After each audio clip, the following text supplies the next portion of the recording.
Bienvenue sur FR Dailynet.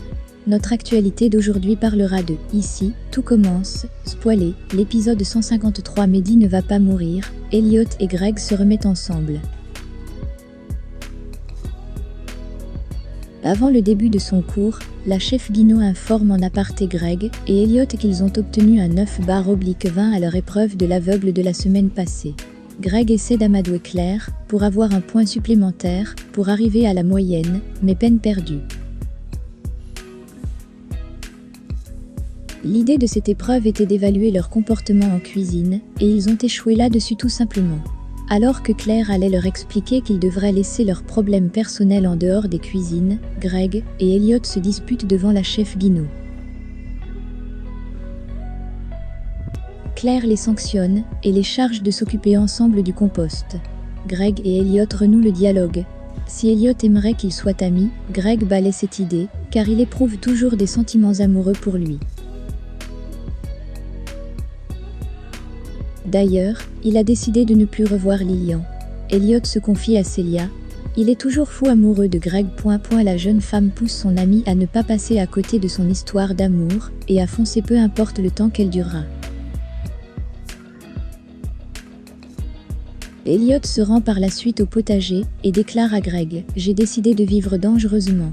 Puis, il l'embrasse avant de lui avouer son amour. De bon matin, Hortense réveille Mehdi. Heureuse, elle lui montre la bougie de leur futur. Elle est toujours allumée. Mehdi reçoit un appel du docteur Delcourt et ne décroche pas. Il prétend à Hortense qu'il s'agit d'un numéro inconnu. Le docteur Delcourt envoie un SMS à Mehdi, elle aimerait le voir dans la journée. Pessimiste, Mehdi cherche du réconfort dans les bras d'Hortense.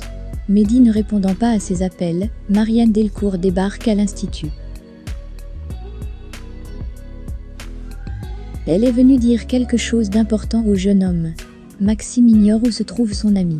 Salomé se demande si Mehdi ne serait pas dans le bureau de Tessier pour lui dire au revoir. Pour Maxime, les nouvelles risquent de ne pas être bonnes si sa grand-mère s'est déplacée en personne. Mehdi et Hortense sont devant le mur des talents. En regardant sa photo, Mehdi est ému. Il réalise le chemin qu'il a parcouru depuis son entrée à l'institut.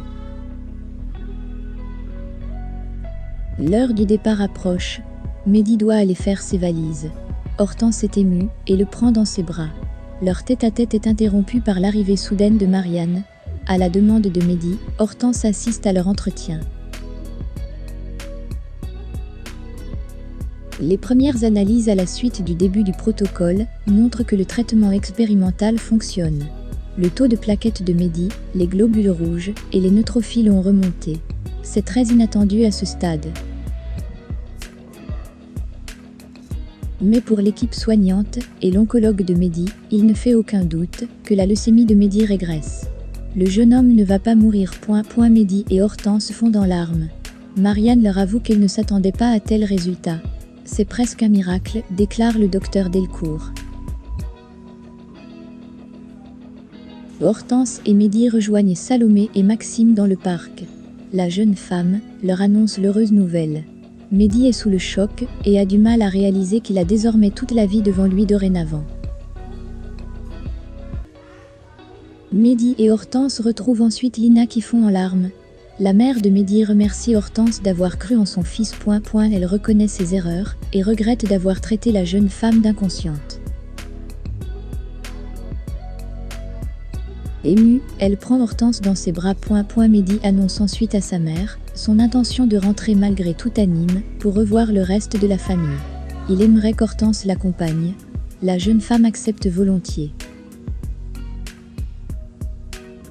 Mehdi demande à Tessier et à Antoine la permission de s'absenter de l'institut avec Hortense. Le directeur de l'institut accepte, mais uniquement jusqu'à la fin de son traitement. Alors que Mehdi est sur le point de quitter sa chambre, il constate que leur bougie du futur ne s'est pas consumée. Hortense n'est pas surprise. Il ne fait aucun doute pour elle que leur futur, c'est du solide. Ensemble, ils l'éteignent. Anaïs attaque le service du midi fébrile lorsqu'elle voit débarquer au restaurant le client qui avait passé la main sous sa juge il y a quelques mois. En retour, la jeune femme avait alors renversé du thé bouillant sur ses parties intimes. Enzo se montre agressif et grossier. Il somme le client de quitter le double, Alisandro intervient et exige également qu'il quitte l'établissement. Anaïs préfère le laisser déjeuner pour éviter un scandale. Lisandro menace le client de le mettre dehors au moindre problème. Après le déjeuner qui s'est bien passé, le professeur de salle avoue à Anaïs qu'il n'aurait pas supporté que ce client tente de nouveau, quoi que ce soit. En attendant, faites-nous part de vos commentaires dans la section commentaires ci-dessous. Merci d'avoir regardé et à la prochaine vidéo. N'oubliez pas de vous abonner à notre chaîne. Au revoir.